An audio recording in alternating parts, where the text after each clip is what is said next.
Zinc Comics presents, live from Darshan Studios, Exposition with Brian Payne. Exposition is the literary form for the insertion of important background information that explains what's happening in a story or puts the events into context.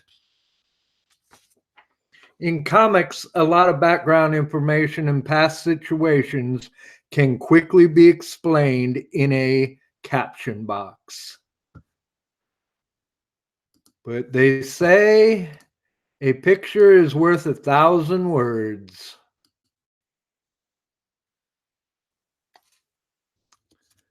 Tonight, we're going to be talking about Vertigo Comics. They're an imprint of DC Comics, often associated with editor Karen Berger. And the three books we'll be talking about are considered to be Vertigo titles, although they began just as DC Comics and eventually were moved over into the Vertigo imprint under Karen Berger's new DC imprint for more mature and usually horror-based titles. The first book we're going to talk about is Shade the Changing Man.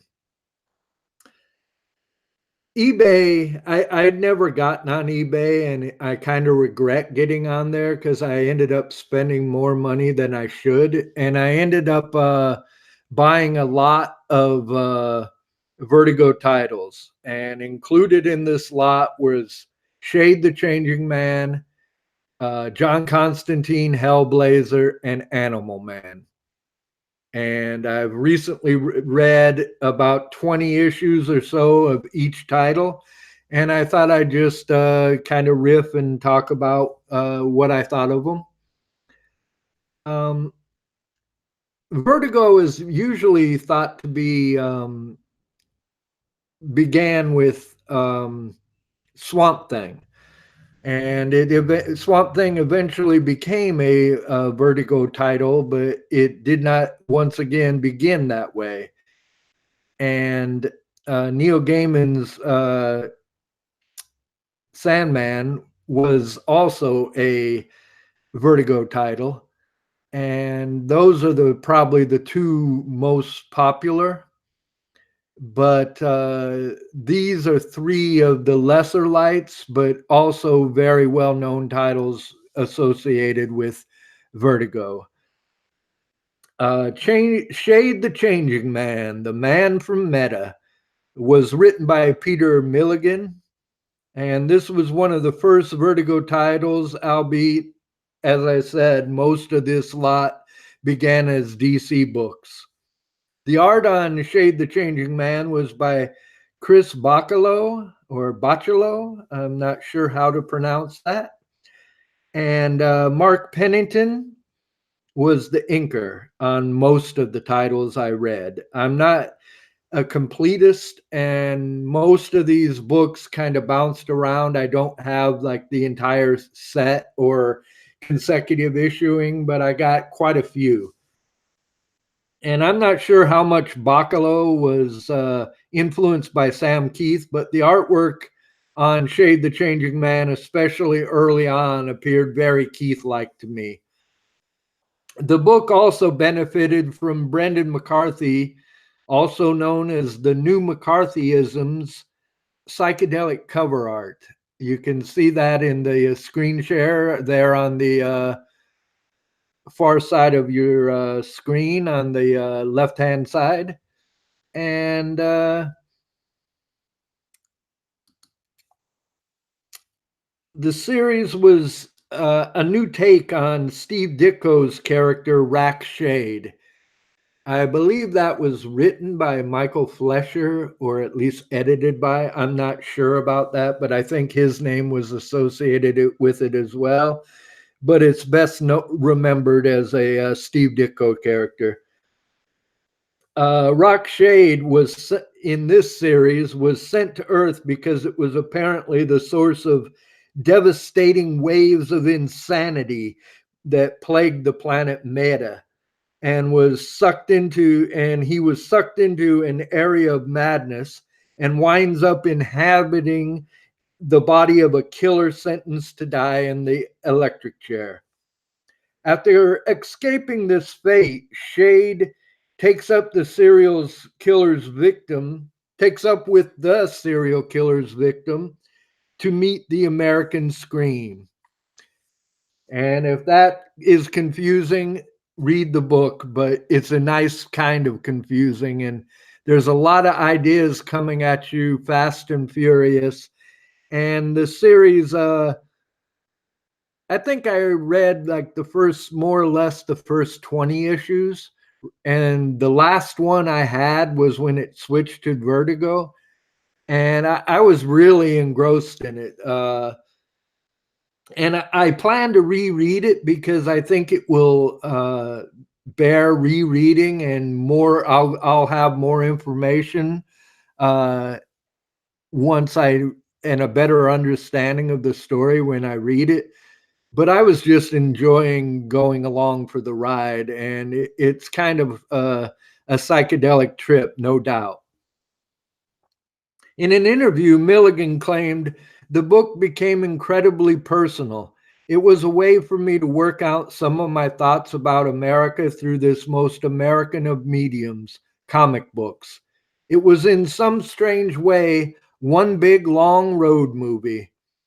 Some of the things that I was dealing with, like Kennedy in the mid-60s, had people asking, 'Why aren't you dealing with current issues?' But it appears to me that these are issues that even now resonate with people in the 21st century America. It was the big issues that I was interested in, perhaps because I didn't grow up in America." Uh, like a lot of these Vertigo books, they are written and quite often drawn by artists British artists from the United Kingdom, and several of them got their start in 2000 AD comics over in England, or Britain, I should say, because many of them are Scottish, Irish, and many are English as well. But I definitely recommend Shade the Changing Man. I really want to reread the early Ditko issues too. I remember the MetaVest or MVest, maybe.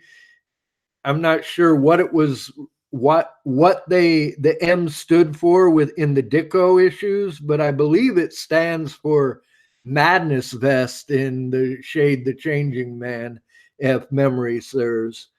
And there's a lot of madness in this book, as that cover indicates, but it's really an interesting read, and I had a lot of fun with it. And the next title is Hellblazer. Hellblazer began in Swamp Thing. The Swamp Thing artist began to sting into crowd scenes, and I seem to recall that they were inspired more by the character he played in the film Brimstone and Treacle than the Police's music, albeit I can't be certain that that's the case, but that's what I remember. Alan Moore apparently liked the character and wrote him into the scripts, and eventually the character got his own book and even a TV show.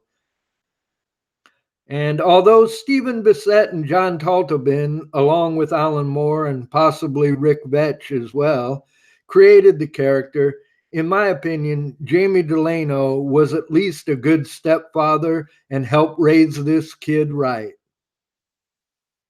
I was deeply involved in my work on Hellblazer and mired in the persona of its lead, Delano said in an interview, but John Constantine was an intense and oppressive reality to inhabit, perhaps a bit too close to my own, and he was not a totally original product of my imagination. Um, Most of Delano's issues I have, the art is either by Rod Tyner or Sean Phillips, albeit there are several guest artists as well. And the stories are a unique combination of horror mixed with military, corporate conspiracy theory, and political and social commentary. About halfway through the lot I have, I didn't. I have already in my collection the first couple issues, but these picked up later on. The lot I got during the what was it? The Fear Machine storyline, I believe. But after Delano left the title, Garth Ennis took over the writing reins on Hellblazer. And I must admit, I found the transition from Delano penned issues, those authored by Ennis, rather jarring at first. I'd never read any Garth Ennis stories, and I'd always heard about The Preacher. And I guess because of all the hype, I was expecting something different than what I got. And I still prefer Delano's work on the Hellblazer series, but I enjoyed the entire lot. Again, I was just really liking reading several issues of one book in a row, and all of them kind of set in this Vertigo universe where it's rather horrific and magical, and I enjoyed that. I had some health issues and I needed an escape, and this gave me that out right away. And the art on most of the Garth Ennis issues that I read was by William Simpson, and a few with Garth's longtime collaborator, Steve Dillon, who also, I believe, drew The Preacher. But I really enjoyed the William Simpson issues. And William Simpson commented to me once that with all the different inkers, it was kind of hard you had good, bad mixed in, but, or words to that effect. But he occasionally inked his own stuff. There was a storyline called Royal Blood that was basically a Jack the Ripper story and touched on much of the myth that Alan Moore and Eddie Campbell did in From Hell. But he inked that one himself, and that was the strongest of the lot for me. But I enjoyed his pencils from the get-go. I think Stephen Dillon is more well-known, the late Stephen Dillon. But for me, William Simpson, I enjoyed his pencils more. So again, fun stuff. And finally, Animal Man, which I just completed recently. I so much wanted more Jamie Delano writing that I bought Animal Man just to get that. And in an interview, Delano said that his tenure was entirely accidental and that he had zero knowledge of the character before taking the assignment. But as the writing progressed, he was enthused by Steve Pugh's renditions of the stories. He developed a real affection for the characters, the supporting characters, and Animal Man himself. And Steve Pugh told me it was an amazing run. Jamie was on fire. It's kind of sad that Grant's run was so overwhelmingly popular, it overshadowed the character work Jamie did. I agree. Grant Morrison's work on the series is definitely the most renowned, and rightfully so. I think he pretty much brought the character back from obscurity and started the series. But Jamie Delano wrote the longest run on the series, and sadly, Delano was seemingly overshadowed by several of the more famous British invasion writers. And in my opinion, he is every bit as good as the best of them. It was Delano that introduced the red to Animal Man, which builds upon the morphogenic field from Tom Veitch's run on the book. The red is similar to Swamp Thing's green in that it's the life force, albeit and of all animal rather than plant life.